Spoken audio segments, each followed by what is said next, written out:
श्री हरिवंश श्री राधा वल्लभ श्री हरिवंश। यह शरीर आप जिस रूप में ढालना चाहोगे वह उस रूप में ढल जाएगा। इस शरीर को बहुत आलसी बना दोगे तो वो आलस ही करता रहेगा। अधिक सुलाना चाहोगे ये शरीर सोता ही रहेगा। इस शरीर को जितना कपड़ा पहनाओगे यह पहन भी लेगा। आप ज़रा विचार करो कि ठंड के समय आप अधिक से अधिक कपड़ा पहन लेना चाहते हो, लेकिन आपके गाल, नाक और आँख में आपने क्या जन्म से कभी कोई कपड़ा डाला है? इस जगह का आपने अभ्यास किया है कि ये कितने भी ठंडे, कितनी भी गर्मी, कितनी भी बरसात क्यों ना हो, ये खुला ही रहता है। तो वैसे ही अपने शरीर का ऐसा अभ्यास कर लो कि कम से कम वस्तु पदार्थ और जो लाभ मिल रहा है उसका उपयोग करो। जैसे कम से कम सोना, कम से कम भोजन करना, कम से कम कपड़े पहनना। शरीर के लिए जितना आवश्यक है उतना ही करना चाहिए। ज़्यादा करने से शरीर बिगड़ सकता है। आप शरीर को परिश्रम में लगाओगे तो शरीर एक्टिव बना रहेगा। आलस्य में लगाओगे शरीर आलसी हो जाएगा। करना आपको है, किसी और को नहीं है। और इस शरीर को अगर एक्टिव कर लिया है तो इसका शरीर का सही उपयोग क्या है ये भी जान लो। शरीर से भगवान की सेवा हो जाए, इससे बड़ा कार्य क्या हो जाएगा। अब भगवान की सेवा केवल मंदिर में जाकर भगवान के पूजन करना नहीं है। इस शरीर से भगवान स्वरूप सभी को मानकर, जैसे मनुष्य, जंतु, पशु पक्षी आदि में भगवान को मानकर उनकी सेवा भगवत भाव से करना, ये भगवान की सेवा है।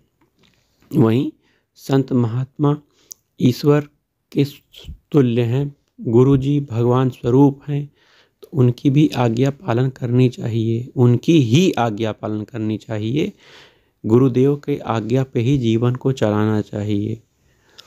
तो हमें गुरुजनों की आज्ञा से अपने जीवन को ढालना चाहिए। शरीर को भगवान की सेवा में लगाना चाहिए और आपके हाथ को भगवान की सेवा में, आँख को भगवान की कथा को सुनने में, देखने में, भगवान के विग्रह को देखने में, संत महात्माओं के दर्शन करने में, मुंह से भगवान के नाम को बोलने में, भगवान की कथा बोलने में, कान से भगवान की कथा सुनने में, नाम कीर्तन सुनने में, इन सब को लगाना चाहिए।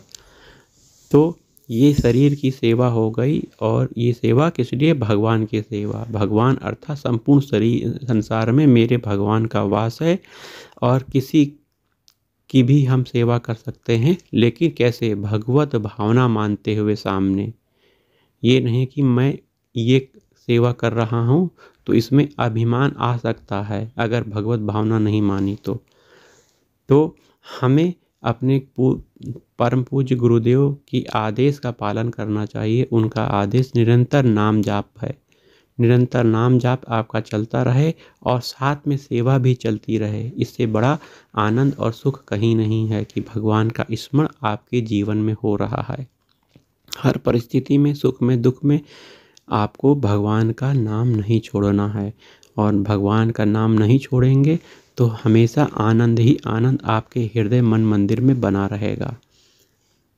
इस मनुष्य जीवन में सभी व्यक्ति आनंद प्राप्त करना चाह रहे हैं। कोई सोकर आनंद प्राप्त कर रहा है, कोई अच्छा भोजन करके आनंद प्राप्त कर रहा है, कोई किसी पद प्रतिष्ठा की प्राप्ति करने के लिए आनंद प्राप्त कर रहा है, कोई गाड़ी, मोटर, बंगला इसको प्राप्त करके आनंद प्राप्त कर रहा है, कोई स्त्री सुख में आनंद प्राप्त कर रहा है। लेकिन ये सब सुख आप सोचिए क्षणिक तो हैं, कुछ समय के लिए तो हैं।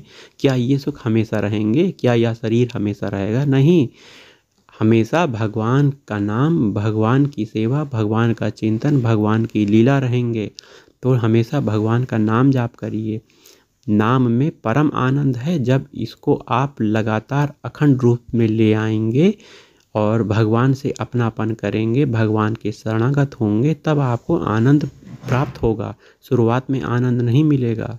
तो अभी से प्रयास करिए शरीर को सही दिशा में ले जाने का। राधा वल्लभ श्री हरिवंश।